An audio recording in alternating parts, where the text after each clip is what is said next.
Приветствую, друзья! Наушники Shure DZ4 прославились по большей части тем, что им пророчили какой-то совершенно космический ценник в $10 тысяч, который по факту превратился в доступные даже студенту $89. Внутри у них установлено целых 3 динамических драйвера с титановым покрытием и 1 пассивный излучатель для низких частот. Модель далеко не рядовая, так что будет о чем нам с вами сегодня поговорить. Собственно, поехали! Пришли наушники в небольшой белой коробке с интересно обыгранной буквой Z и логотипом пройденной HRS аудио сертификации. С обратной же стороны нам нанесли контроль подлинности изделия и список его технических характеристик, из которых выделим 3 активных 6-мм драйвера и 1 пассивный излучатель ровно такого же размера. Причем суммарный импеданс у всей этой конструкции составляет всего 12 Ом при чувствительности 104 дБ. В комплект нам положили набор макулатуры, плотный круглый бокс на резьбе и уже многим знакомое колесо с 2 наборами силиконовых амбушюр. Насадки в принципе хорошие, можно пользоваться, но с КБР-07 мне все равно понравилось больше. Кабель на вид тоже отличный, гибкий, витой, с прямым металлическим штекером и сопротивлением на каждый из жил равным 0,23 Ома. Не что-то прямо сверхъестественное, но вполне себе достойный кабель. Жаль, нет опции на 4,4 мм. Сами чашечки выполнены из приятного на ощупь материала и с примечательным таким звуководом в виде пятачка, внутри которого, судя по всему, установлены сменные фильтры. С внешней же стороны на металлической подложке находится та самая оранжево-нейтральная буква Z, благодаря которой и обеспечивается полуоткрытая конструкция. Сидят наушники удобно, уху приятно, да и со звукоизоляцией все здесь в полном порядке. Вот так, друзья, это все и выглядит.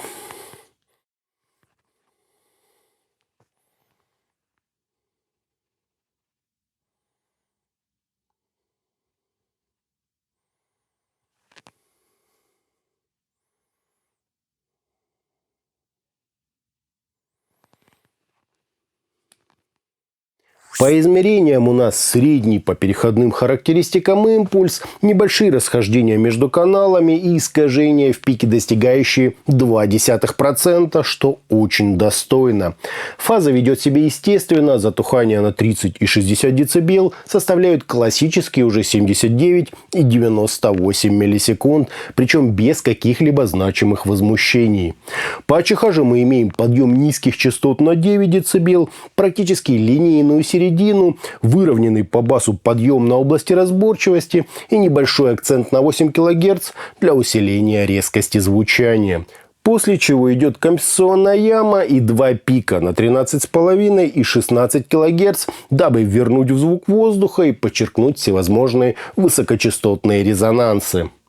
Между настройками разница есть. Не случайно мне на слух больше понравились белые. У них, как видите, чуть резче пики на самом верху. В сравнении с 7GOT EVO200 у последних заметно лучше выражена ритм-секция и намного ярче верха. Примерно ту же картину мы получаем и относительно новеньких KZ Krilo.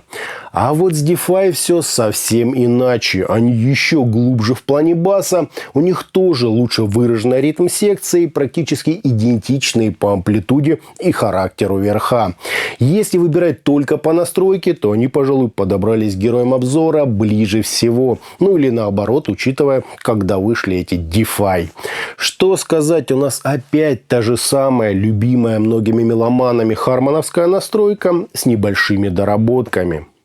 По звучанию популярные западные обзорщики, на мой взгляд, абсолютно незаслуженно поставили наушникам какой-то чрезвычайно низкий балл.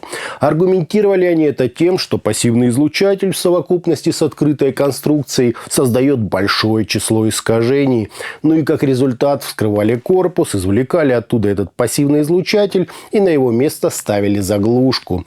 Все это я, конечно же, учитываю, однако уровень гармонических искажений в пике здесь составляет всего 0,2%, то есть по факту их вообще нет. А единственное, на что реально может повлиять данный излучатель, это то самое поведение импульса. Так что с указанной критикой я лично категорически не согласен и считаю, что по своему звучанию модель как минимум интересна. На слух DZ4 мне очень напомнили DeFi от компании Knowledge Zenith. Они такие же сочные, объемные и максимально сбалансированные в плане частот. Основу здесь составляет середина, то есть тот самый интервал, где, собственно, и происходит вся магия взаимодействия вокала и различных музыкальных инструментов. Я знаю, что многие судят о качестве наушников по тарелочкам и бас-бочке, но музыкальность там как таковая практически не учитывается. Думаю, именно поэтому высокие тут, как и в случае DeFi, немного прибрали по уровню. Все эти цыканье, шипение и звон в большинстве музыкального материала несет скорее вспомогательную функцию. Да, я тоже люблю всякие перкуссионные элементы, но им реально самое место на втором плане. Я пытаюсь сказать, что высокие частоты здесь есть, они довольно продолжительны, весомы и максимально естественны, но их слегка прибрали по амплитуде, а так они очень даже хороши. На басе здесь тоже не стали делать какого-то особого акцента, существенно подняв лишь его нижнюю, читай, вуферную часть. То есть низкочастотная вибрация тут вполне ощутима, а значит хватает и глубины, и текстурности. Однако для самих басовых инструментов и, например, ритм-гитар производитель ограничился почти идеально ровной настройкой. Любителям разных видов металла, уверен, такое совсем не понравится, но это капля в море. Кроме того, бас, как и вся остальная часть диапазона, наделен приятной массой, неплохой разборчивостью, четкостью и никак не влияет на среднюю часть диапазона. То есть звук получается, как я уже сказал, идеально центрированным. Серединку же здесь реально есть за что любить. Она сочная, объемная, выразительная и максимально естественная. Я понимаю, что западным обзорщикам в ней не хватило остроты атак, разрешения и возможностей микродинамики. Все это действительно так. DZ4 по звуку даже жирнее, чем KZ DeFi. Но то, что они делают в плане макро и непосредственно при построении музыкального полотна, поистине завораживает. Это особый такой вид магнетизма, который буквально затягивает в музыкальное произведение. А следовательно, герои обзора выезжают не на техничности, по которой уже все привыкли оценивать наушники, а на музыкальности, серьезности и натуральности подачи. Причем даже разделение инструментов здесь на очень хорошем уровне, где прекрасно чувствуются атаки, чуть ли не эталонная однородность, ничем не затененные средние частоты, нет того приторного цифрового звучания. Звук тут реально живой, динамичный и максимально эффектный. По стилистике в них можно слушать, естественно, что угодно. Но помните, что в аналитику и разрешение данные наушники не уходят. Мне, например, очень понравилось, как в них звучит оркестровая музыка. Это просто сверхмасштабно. Но из-за особенностей настройки и конструкции там слегка не доставало воздуха, а позиционирование и прорисовка каждого из инструментов не обладали надлежащей точностью. Следовательно, в верхнем сегменте этим наушникам точно делать нечего, а вот свою $100 они отрабатывают на 100%. Что же касательно источника, я бы выбирал любые максимально техничные модели. К аналоговому выходу смартфона или планшета их лучше не брать, а вот к какому-нибудь внешнему ЦАПу или аудиоплееру идиллия очень вероятна. Итогом динамические 4-драйверные наушники LED Shure DZ4 удобно сидят, кабели насадки в комплекте нормальные, хороший вариант хармоновской настройки и очень приятные ощущения от контакта их с кожей. В плане подачи же это достаточно сочное, комфортное и максимально эмоциональное звучание, способное влюбить в себя практически с первых нот. Да, здесь нет упора на техничность, высокие заметно так прибраны по амплитуде, преluде, и бас подчеркнут только в своей саб-части.